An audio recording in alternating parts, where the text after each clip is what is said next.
Hey everyone, on today's podcast we're talking to Jan ter Harmsel. He's the creator of Dutch Referee blog. He is an amateur referee with over 10 years of experience and also runs one of the most influential websites on refereeing, DutchReferee.com. I had a great conversation with him covering all things refereeing. I hope you enjoy.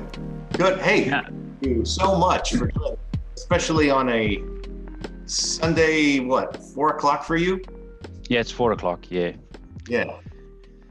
Yeah, oh, that's fine. It's not much to do as well, but it's I love to talk about refereeing. That's always a good thing. So Good. Referee stuff is always interesting. Yeah, I agree. And I don't have near the experience that you do. So, but I've been doing it for maybe 6 years now. And I never played. I never had any interest in soccer at all until about maybe 10 years ago. So, which is a little crazy. And I think from reading, I think you played, didn't you? Yeah. I played until not 10 years ago. I played on the pitch outdoors until about 10 years ago. And then I missed it and I started playing futsal again, or indoor soccer, or whatever it's called there. Yeah. And then my team was, some people in my team were not giving it all or something. I know the level of football was low because my football qualities are not that good, but my fitness was good. That helped me a lot because I was refereeing as well. Yeah. Not everyone was as fit as I was, which is fine because we played in the lowest possible league. Yeah. But I hate it when people or turn up late, or when it always can happen that something happens at work, like, sorry, a late meeting or something. Right. Yeah. But if they don't have the same commitment, take longer. Yeah, the commitment was not good enough and that's why I quit twice with playing futsal. Then I got a new team and like similar ones. Like, okay. I'm sorry, I can't make it. And it can happen once, but not every week, especially when it's the goalkeeper. But Right. It is a team sport. You are actually relying on other people. So yeah. Well, excellent. Let's do this. I know we jumped into it right away, but I'm super excited to have you on the call. And my audience is mainly young referees and young players. So probably, I think the average age that people listen to me, which is shocking to me, is about 11 or 12 years old. So my whole focus is go ahead. Yeah.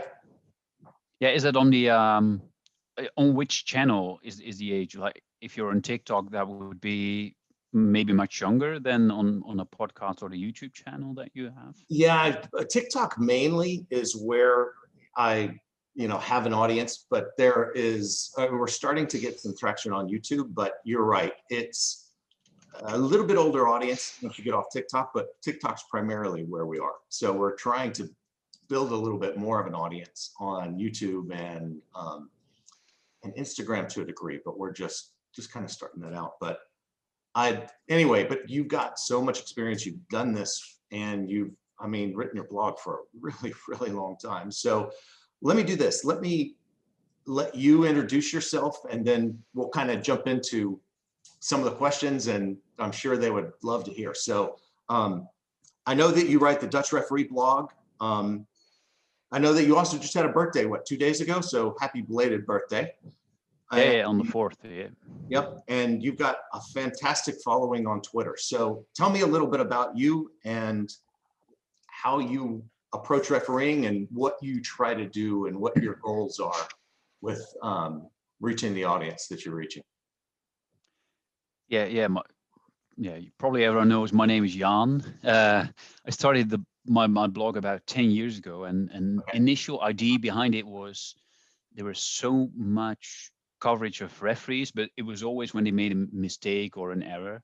Yep. And my idea was, let's give them some positive attention. So letting people know about habits for referees, that they prepare for games, that they train, that they are human. That's the initial idea of my referee blog, and then it evolved over the years into something that's more educational for referees, because I try to share laws of the game quizzes now, and they'll start again soon. I do case studies, interviews with referees, but I try to focus as well on specific topics like game management or nutrition or fitness. Got it.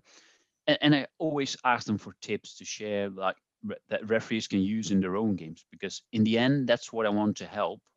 I want to do is help like young or new referees becoming better and improving and going up the referee ladder. And it's not just all by like earning promotions as a referee, but also Yeah. like even at the same level, you can become a better referee and need to enjoy it more. And if you become better and it makes it easier, yeah, I think you will enjoy it more and have more fun as a referee. And that's, I think, what it all should be about.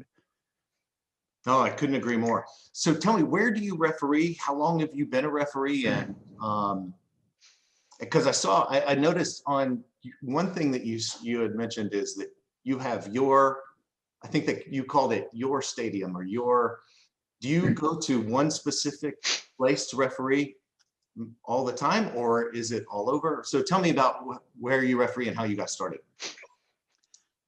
At the moment, no games since October because of the COVID situation. But yeah, I do.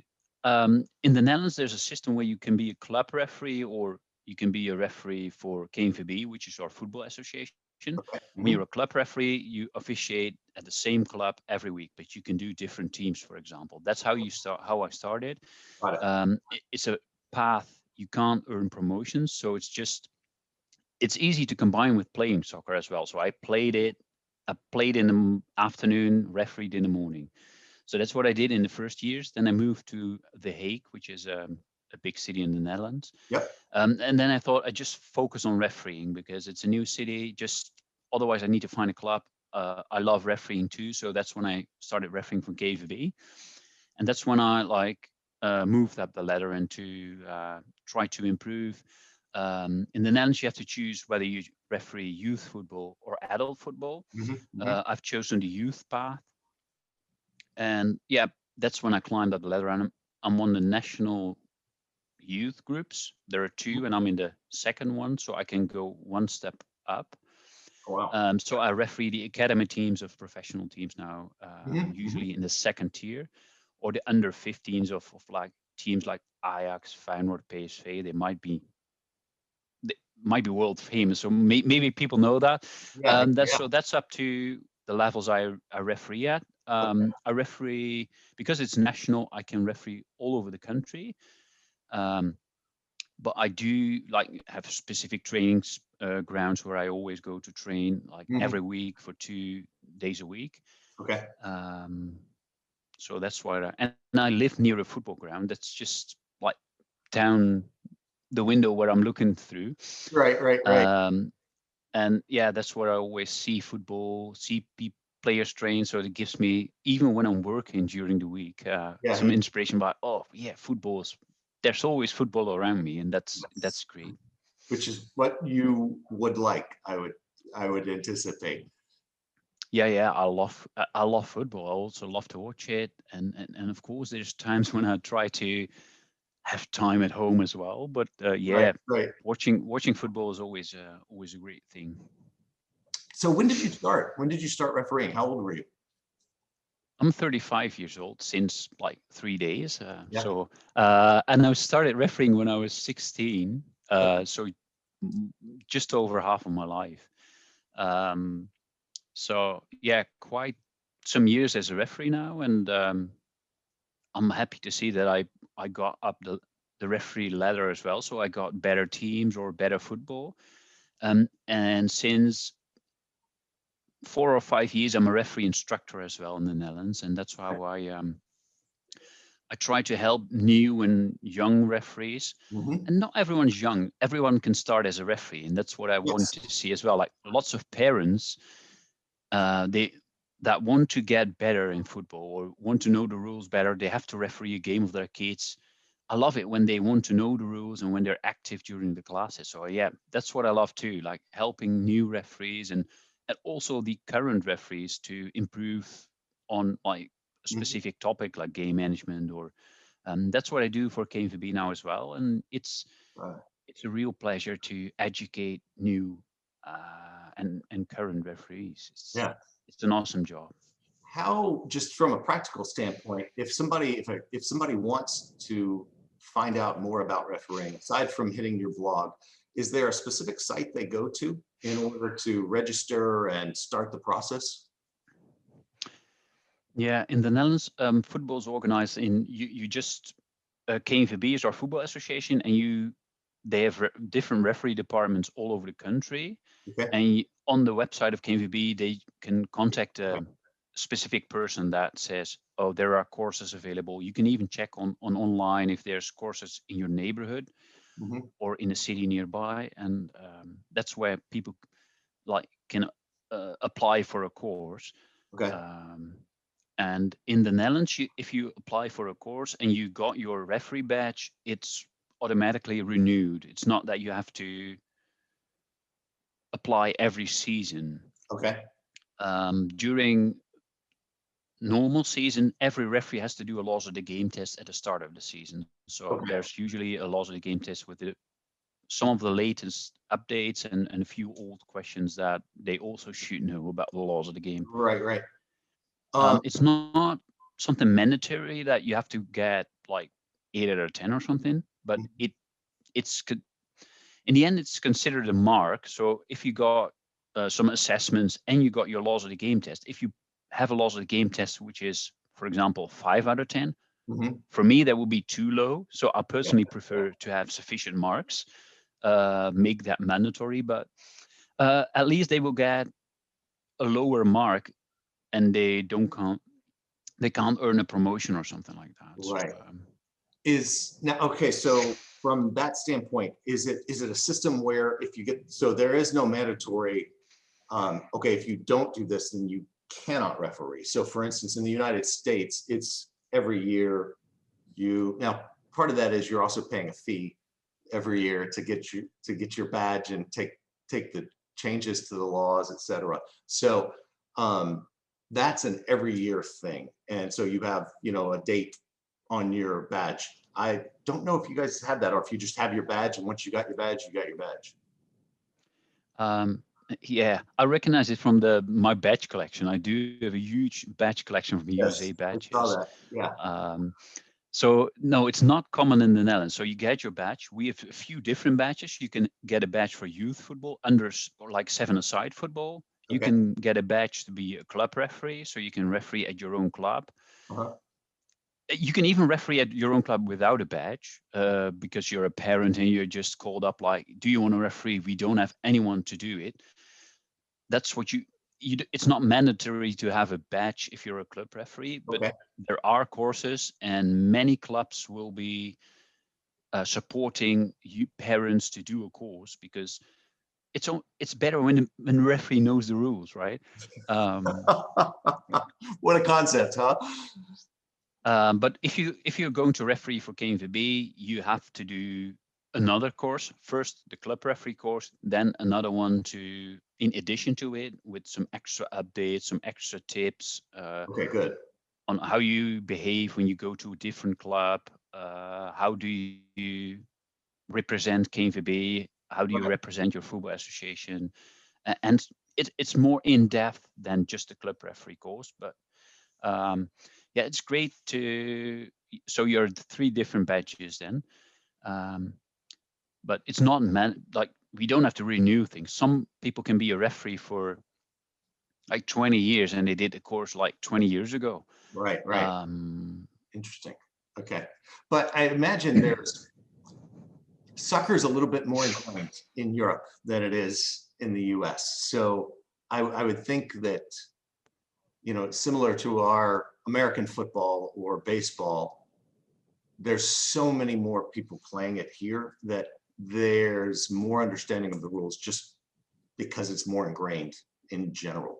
I would think in the Netherlands as well as in, you know, some of the other European, Spain, etc., everyone grows up playing soccer. So you, by definition, know the rules, even just from your playing days, I would think. Is that Yeah, accurate or nah, not really? yeah, many people like sort of know the rules, but because there's lots of or dissent or people commenting on the referee's decisions, so they asked every under 17 player to a mandatory laws of the game test. So every Really? youth player up to their 17th has to do it once. Like when you're 15 or 16, you have to do a test and Interesting. you have to pass it. It's just something you can do at home and someone else can give you the answers. But Sure. at least they have to be aware of the laws and need to do a task. And even if someone tells you the answers, you still learn about what's reckless, careless, or excessive force, or when do you. It's about the basics, like when Yeah. is it offside? What's the law about offside? Like some Right. people just don't know, and that's what they introduce, and I think that's a good thing. And like they have the first 5 or 6 games of the season, they can still play once they haven't done that laws of the game test set, but after about 7 or 8 weeks, I think they have Yeah. to Draw the line and you got to get it done. yeah, they can't play if they didn't pass the test. So Yeah. they just do it. But not like there's a few laws that people just don't know, or they think it's different. Like one of the things is what people call two man, like 2 people challenging. Yeah. But if it's without any offense, you can like jump in the air with 3 people, and if it's just a fair challenge, it's fine. But that's common in the Netherlands, like people shouting from the bench or from the stands, like 2-man ref, 2-man ref. But it's not based on the laws of the game. It's not an error or a mistake. Or, Right. We have a but similar, that's yeah. See, we have a similar thing where people talk about high kick. That's what you constantly hear people shouting, high kick, high kick. There's no such thing as a high kick. It's a dangerous play or it's not a dangerous play. And there's, you know, so it's very similar, but you're absolutely right. People think they know the laws of the game or they think they understand them. And most of the time they don't. yeah, and there's similar. Yeah, that's what I recognize totally. Like it's Yeah. similar. Like some people say that only a referee. No, sorry. Some people think that only a goalkeeper can say. We could say the word loss or I have it or something. It's what it means, but um, because they're the goalkeeper, but no other player can say a word. Like maybe their name, but not me or something, Yeah. because that should be in their eyes that's an offense. He's saying something, so that's an offense. No, the laws of the game state Yeah. that's an offense if you distract a person or something like that. If there's Right. nobody nearby and you say something, that's totally fine. And Right. even in most cases, I think calling your name or I got it is fine as well. Most of the times it doesn't distract any opponent, but that's up to the referee. But Yeah. So, okay, what advice would you give somebody that's just starting out refereeing? What's the one of the main things that you either teach in your class or that you mention to people that are just starting out?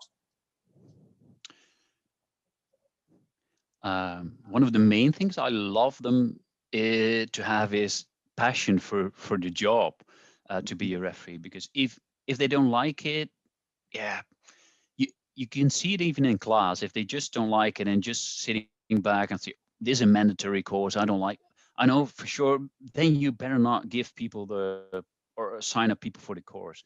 So passion is quite important. But if you like it, one of the things is just learn the laws of the game, because if you know what's at stake and you know the rules, it makes it easier to sell a decision or to explain a decision, or when you're on the field of play. Um, some people forget about their fitness, but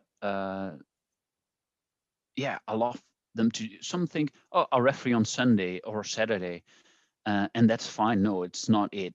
You need to be active during the week as well. Yeah. Um, Yes. and what I see like many younger referees struggle with is like sort of confidence, because they have to or referee older people or they're inexperienced.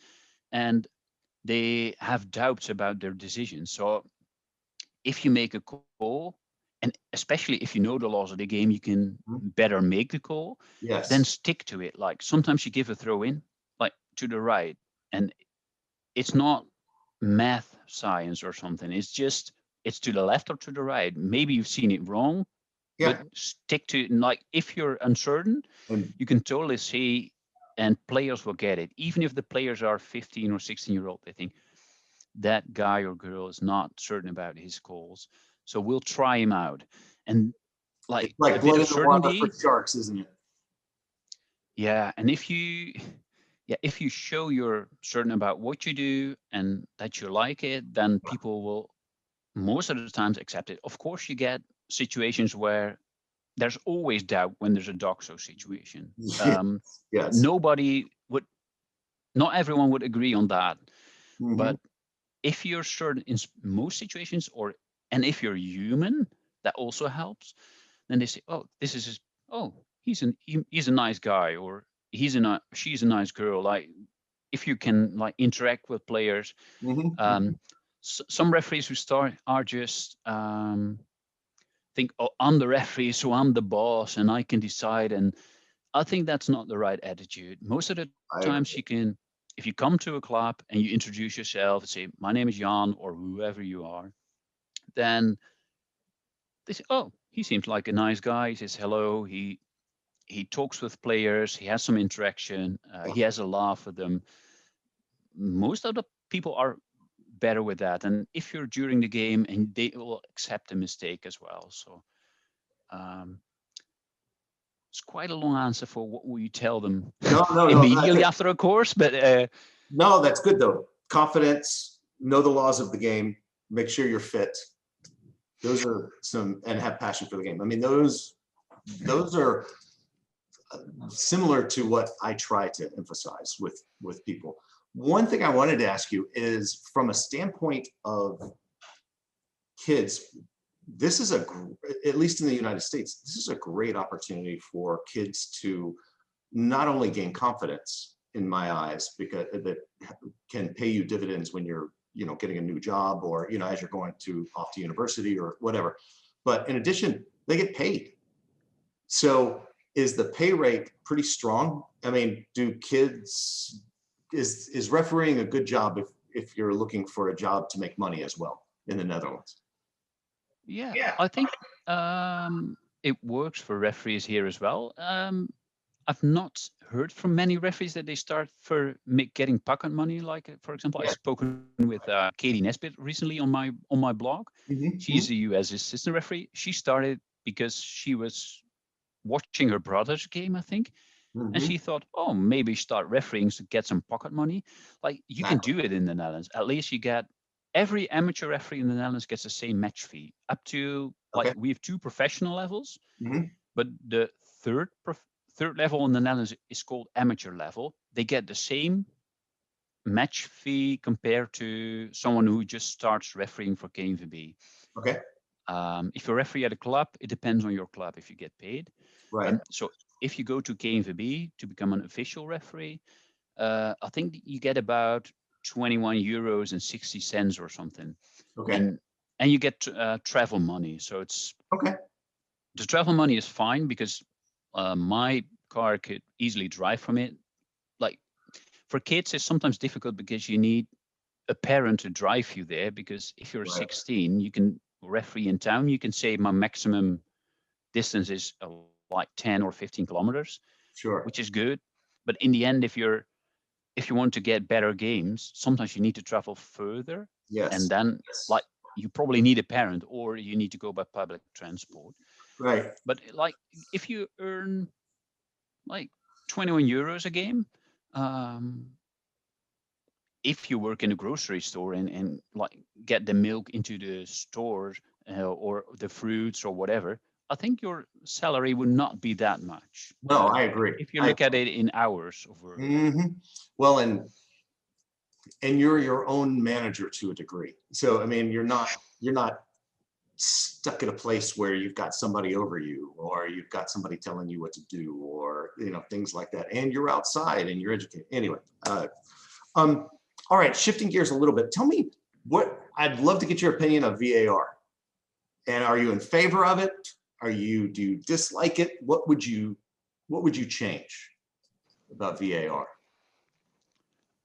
I think VAR can help referees, and I think many referees are open for it to have their decision being revoked, or then they go to the screen and change their decisions. Sometimes it's too often like black or white.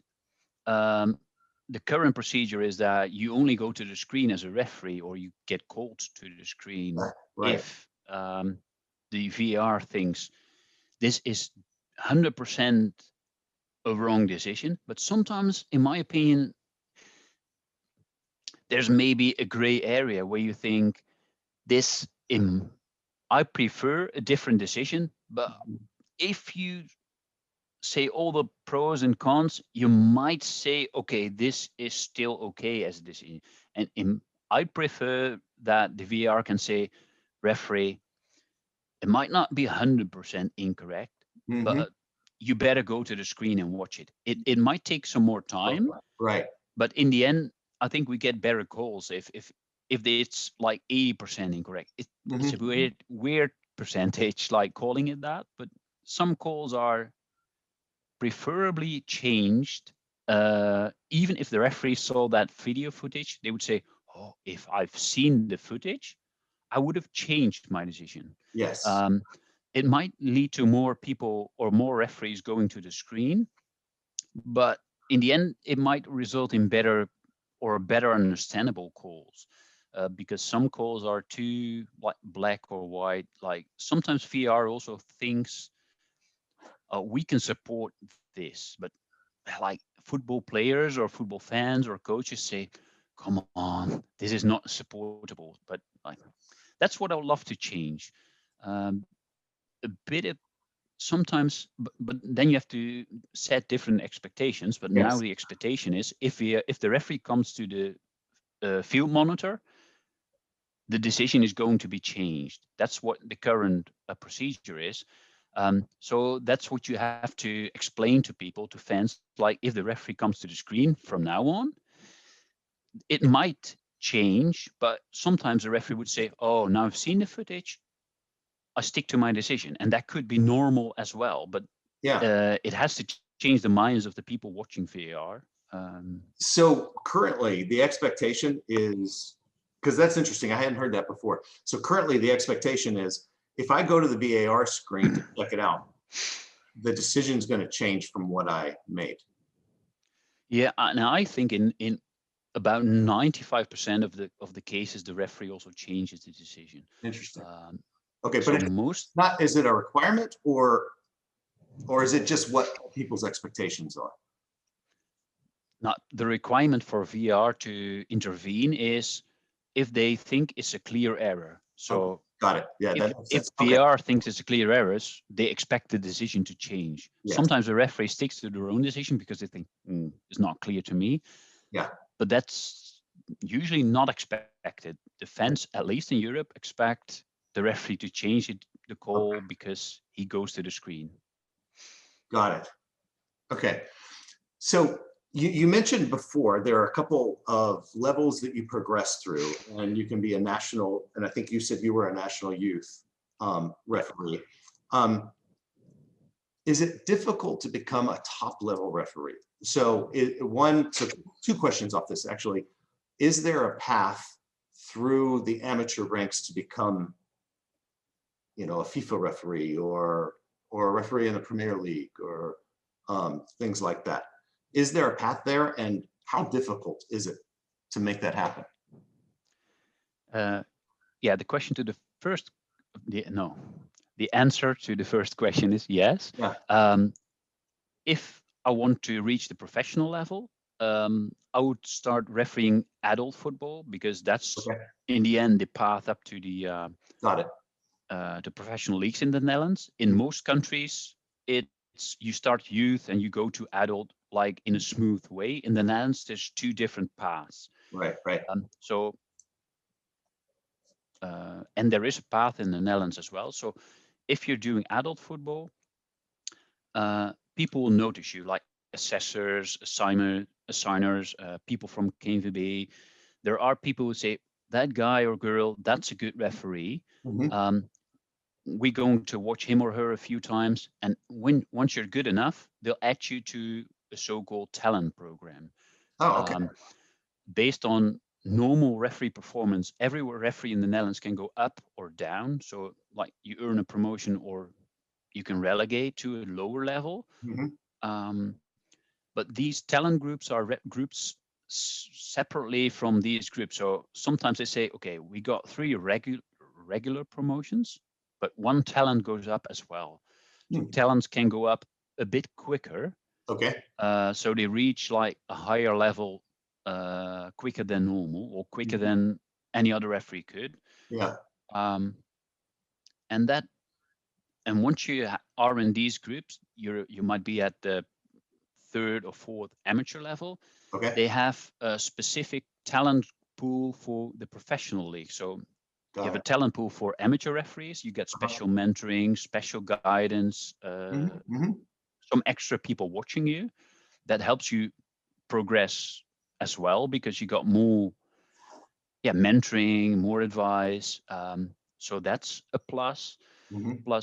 And once you're almost in the top amateur levels, they got a talent group for people who can possibly go to the professional groups. Okay. The professional referees in the Netherlands we have 2 professional leagues, and once you're refereeing in these leagues, you get a contract as a referee or assistant referee. Um, and they have a few people they think this could be a promising referee. So he or she would be in a talent group, and they will become, for example, a 4th official Mhm. in our 2nd professional level. Okay. Um, so you get still your amateur fees, but you're close to professional level. And like there might be like 10 in one of the groups, and they pick maybe 2 or 3 per season, depending on how many people in the professional leagues will quit their Mhm. careers. Mhm. Mhm. Um, but you need to be young if you want to reach these levels. So in terms of, is it difficult? I was a club referee for the first 8 years of my career, and then you can't go up the ladder. I was 25 when I said to KNVB, I want to be a KNVB referee as well. 25 is actually too old to reach the professional level. You need to be early 20s, near the top of the amateur leagues. So that's when they want you, and that's when you become a professional referee. You start Mhm. at a 2nd Mhm. professional level. You will be up there for a few years. You can make your debut in our Premier League or Yeah. the Mhm. highest level. Great. Once you've been there for a few years, you become a FIFA referee. So you can be late 20s, early 30s Yeah. to become a FIFA referee. That would be the ideal route. Um, what you see in England, for example, there's a few referees in England. I think Graham Scott is one of them. He's Mhm. quite old when he still reached the Premier League level. Yeah. They even get people promoted to the professional leagues when they're so-called older. Um, yeah, sometimes people call me old with 35, but like these referees, I think he was 40 plus when he reached the professional leagues, and which is fine. I think there should be more opportunities for referees to earn a promotion to maybe professional leagues. And I know FIFA will say we don't want people of 40 or 45 getting a FIFA badge, because if you want to develop and we want to use you for future big tournaments, it would be better if someone starts becoming a FIFA referee when just around 30, because they can use them a few more years. Well, Because when 10 you're years. Yeah. 45, yeah, Yeah. that makes sense to me. But on a national level, I think there are a few top amateur referees in the Netherlands that are maybe too old for the professional leagues, and they won't get a contract. But they are quite good and well accepted by players, Yeah. Yeah. by Well, coaches. and these days, I mean, from a fitness level, I know, 10, 20 years ago, it was thought of that, you know, a 20-year-old is going to be in much better shape than a 40-year-old. Nowadays, I've seen, I mean, as a general rule, that's probably true. However, I have seen situations where I've seen 40-year-olds that are in much better shape than some of the 20-year-olds. And you also have that additional 20 years of experience. And what you've seen when I originally started, I remember one thing that stuck with me is they said, as you start working up they want you to have a lot of matches under your belt because you get to see things happen 4 or 5 or 6 times. And by the 6th time you've seen this situation, you understand what you're looking for and how to evaluate the situation, in the quick time that you need to as a referee. Yeah, experience is crucial for referees. I think many referees who have a lot of experience will definitely benefit from it in making the calls. Some of these talented referees are way less experienced nowadays when they go Yes. to reach the professional levels, and I think that's why some amateur referees are much better accepted by players and coaches. What you even see in the Netherlands is that some of these talented referees will go to the highest 2 divisions for amateur football. These coaches think, oh, you're some cocky talented guy or something, and they think you think you made it all, but you still have to learn more management skills, like experience, some maturities, like growing up. Sometimes some of them are just around 20 and they think they can shout at coaches or whatever, and I prefer not to shout at coaches. But if you explain something and they say, come on guy, you're just 20 years old, come on. And if someone's older and he goes over to the coach, and you can have a different approach and say, I don't want you to do this or that, please be calm. And even that works, because you don't need that what someone who's 20 years old needs when a coach is 50 or 60. Right. An older person can easily go to him and have a normal chat. Some referees think they need some different authority that might get or aggressive or So experience is good, and agree with what you said about someone being 40 or 60 or whatever being fit as well. These referees want to be at the top level, and they totally focus on it, training twice a week, doing core exercises, mobility exercises. Many of the young referees are very fit. They just train, just run. They might even forget about other things like your core structure or your hips or training, for your knees and things like that. You touched on something that I wanted to come back to, which is, what advice do you give young referees on exactly what you were just talking about, dealing with coaches or dealing with spectators or players? And actually, I'll ask this in 2 parts. One, what advice do you give to those referees that may be stepping into this in a new situation? And you and I both know that everyone is biased on the pitch except you. The coaches have an agenda, the players have an agenda, the spectators have an agenda. The referee is the only person out there that only is managing the laws of the game and the game. So coaches are going to drive their point. They're going to try to get an edge. They're going to try to gain an advantage. How do you recommend dealing with them? Yeah, I love to be show my personal side of things and show I'm human. When I'm off to a game, I usually have a chat with people, have a coffee before the game. I arrive on time. I don't want to create a distance between people or between me and the coaches or me and the players. Right. Some referees might even think of when they do a warm-up and the ball ends up near their warm-up strip, and they think, I'll just ignore it. I'll just walk back. Sometimes it's even as easy, just get the ball or just walk to the ball on purpose, pass it back to the players. They might not expect a perfect ball, but they like it when they don't have to walk themselves and they think, nice ref. Or, right. Sometimes the human side is quite good and maybe a joke or just having a laugh, or I don't think like always check what the results are of previous games, but I don't mind it for refereeing purposes. But if you can tell like a coach like you had a 2-3 game last week, was it exciting? Yeah, yeah. It's not that you base your refereeing style on it, but you can have like show some personal things like I prepared and I know what I'm doing. Yes. Some And interest and some involvement. yeah, and I don't want to talk about like 5 red cards last week. No, that's not what I try to stress Right. out.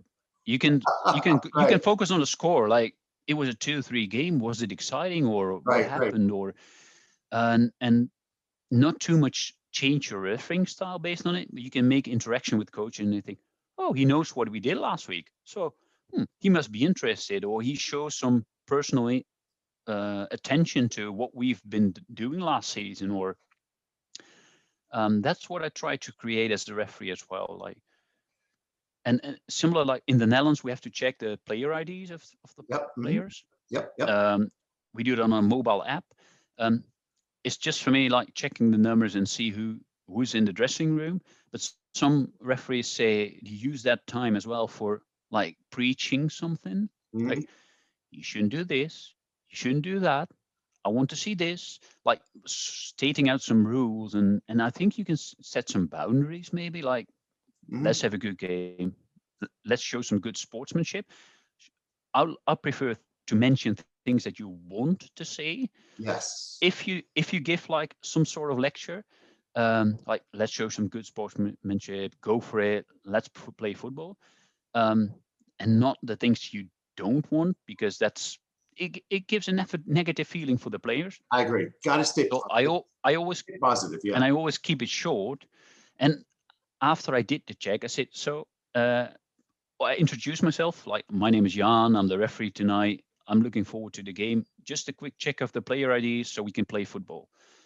And after I did the checks, I just wished them a good game, have fun, and like let the mess may the best win or something. Yeah. Um, and players think, oh, and if you mention like just do the player checks quickly because they don't like it, they have to sit and relax, sit back, like, player Right. check, Right. what's your name? Right. If you make it run through it quickly and make it positive, like have fun, have a good game, they love it and they're fine with it. Yeah. Okay, we've got about 2 more minutes, and then I'll let you finish enjoying your Sunday before the week starts. But one of the questions I had was, tell me about one of the craziest moments that you've had as a referee, or one of the most interesting things that you've had to solve as a referee. Things to solve. Huh. Hmm? One of the craziest moments is when they're like normally in youth football in the lands, there are not many fans. Okay.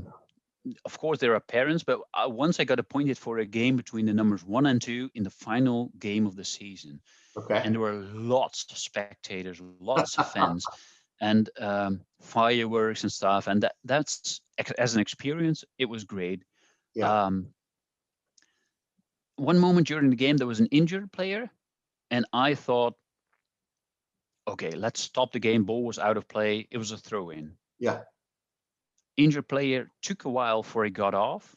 Okay. And then I thought, who's throwing? Yeah. And I didn't know. And I had a club assistant referee. So in the Netherlands, many assistant referees are members of the home or away team. So this was a parent of one of the kids. And that man was flagging a lot for offside. But Okay. at that moment, I gave a throw in. And then I started thinking, maybe it was the other team that has the throw in. Yeah. And I was not moving forward. And then the ball went deep. And I thought, oh, that man will flag. And then I don't have to worry about the throw in Right. anymore because they got the ball back. He Right. didn't flag. So I was like already 10 to 30 meters behind. And the player went to the goalkeeper. And the goalkeeper apparently fouled him. I saw the video afterwards. But I was way too far from the situation, so I couldn't Right. judge it. So I missed that penalty kick. In the end, the team that should have gotten a penalty kick won as well. Okay. But that was a situation that I thought, okay, Jan, you should be aware of how the restart should be, and then try to focus on what's the next decision you have to make, and not to worry about the past decision that you right. should have made. Right. Exactly. Interesting. But like the whole atmosphere around the game, that was great, and Oh, that was a good situation. And also things that are great are going into the stadium to referee, because some academy teams play in the stadium if they have some artificial grass, because yeah. the normal grass would be saved for the professional teams. But if they have some artificial grass, you can play in the stadium. Yeah. And it was already 2020, the early 2020. Okay. I had to referee in the eastern part of the country. That's where my parents live. So that was one of the first times my parents could watch me again, or they had to travel 2 hours for a game, which is Right. quite a lot if it's just for the referee. Right. Yeah. So that's also great. Like my parents came and watched me after about 10 years Wow. before I went to referee at their club. And then I saw them in the stadium, although there were not many fans, but I saw them in the stadium and I thought, yeah, this is great to see my parents watch me referee in a location like that. Right. After you've had 10 years of experience. So you know what you're doing at that point and are confident in what you're doing at that point. Yeah. And what I can advise as well for many referees is, if you get the chance to, for example, referee abroad, that's also an awesome experience. I've done it for Referee Abroad, which is an organization that organizes tournaments. No, they organize the referees for the tournaments, and I'm there as an instructor and observer. But I also say I always want to referee one game, because it's always nice to referee a Portuguese team against some Scandinavian teams. Yeah. So that's a great opportunity. But I also did it on holidays when I went to Scotland, and I was on Isla, which is one of the islands there. Yes. It's quite small. And I thought, I'll just ask around. And they said, you can referee a game. So I referee the semi-final in the cup there. Okay. They only got four teams, so have to say that. But it was a great experience. I was the first to arrive because I thought, yeah, I want to be on time. Right. Nobody there. Like even 5 minutes before the game, there were a few, like a carpenter or something. He came out of his van just from work, getting the clay off his shoes, and then off to the field. And oh, it's game time, so we'll start. That's for a bit of what the level was. Yeah. But then I was refereeing, and I brought my KFB referee kit, and even then my wife was watching, and she heard one of the fans say, "Who's that referee? He looks professional." Like, it's not what they normally got into a game, and they thought, yeah, normally probably one of the people from the island was just refereeing, and they thought, who's that in a referee kit? He looks like professional. And it's a great experience to referee two of the Scottish teams. And the day after, I went to a whiskey tasting in the distillery on that island in Scotland. And one of the people who scored the winning goal, he was like a distillery manager or employee. Okay. And I came into the distillery and said, "Hey, Mr. Referee." I know you. Like, yeah, that's what the personal connection makes. Like, if you have a good interaction during the game, even after the game, you can and that team won, I know, but he recognized me and he thought, hey, cool, he was the referee from last night. So that was also a great experience. And no matter which country you are, you can probably ask around and see if there's opportunities to referee, because if you have different cultures or different teams, it puts something in your backpack as a referee and gives you more experience. And the next time you have to deal with a situation, you got that with you, and you can put some experience from it and deal with new situations the next time much better. Yeah, and the experience is never, you can't emphasize that enough. I mean, it should never ever dissuade a person from beginning to be a referee. I mean, there's not a reason necessarily not to go referee, because that's the only way you can gain experience, is obviously through doing multiple. But you're right, that would be, I'm gonna have to check out the Referee Abroad. I wasn't aware of that, so I'll take a look at that, because that would be fantastic to be able to do that in situation. And they started doing tournaments in Europe, but they start doing tournaments worldwide. So you got something in Northern America as well. And you can even go to China if you want to. It's a bit too far for me to travel just for that. Yeah. But I would combine it with a holiday or something. Yeah. But yeah, they got tournaments like all over the world now when football resumes. And yeah, I really love it. I've been to Portugal now for a couple of times, and Interesting. it's also a great way to meet new people and talk refereeing. Like there's also referees from different countries. It's not just the team. So you got referees from Czech Republic to Nepal. I think they were from Canadian referees, maybe even some US, but also Australia. So whole lot of football culture mixes there, even in the referee community. And you have the nights off, so you can talk with each other, talk about refereeing, see how people do. Yeah, I love it. And it's fun developing that community, because you're absolutely right. You end up with a community of referees that you have a common interest you can talk about. And again, it's a way to learn about, especially if you're a young referee, how you work in the real world, how you progress through life so yeah, no, I couldn't emphasize it anymore. I agree completely. Hey, thank you for joining me. This is great. I know some of the questions that you answered around experience and what you do in these situations and that situation are going to be invaluable for people. So I want to give you a quick last word. I know I'm familiar with your blog, Dutch Referee blog. Where else can people find you online? Yeah, you can find me, of course, in DutchReferee.com, but I'm also on Twitter, Facebook, Instagram, and YouTube. And on the last two, like Instagram, I share lots of interaction with referees. Okay, and good. I also try to like improve my videos on YouTube. So there's like tips every week now. Try to get Fitness Friday live. I did a few in 2020, but I got them back. Weekly Laws of the Game quizzes as well. So yeah, I'm most of the time everywhere, and just everyone can drop me a personal message. I love to interact with referees, so feel free to send me a private message on one of the social media channels. Okay. Because yeah, talking with referees is always great. No, it's fun. It's fun, and I was shocked coming into it late. I was shocked at how much I've grown to love being a referee. It's kind of, if you asked me this 15 years ago, I never would have thought that this would have been something I'd done. And now it's a woven part of my life. So yeah, it's for me too. Yeah.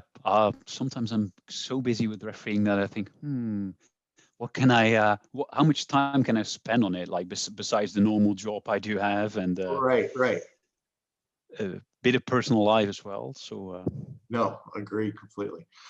Thank you, Jan. It was great talking with you, and I'm sure we'll talk again, and reach out if you have any questions, and I'll do the same, because yeah, it's fascinating stuff.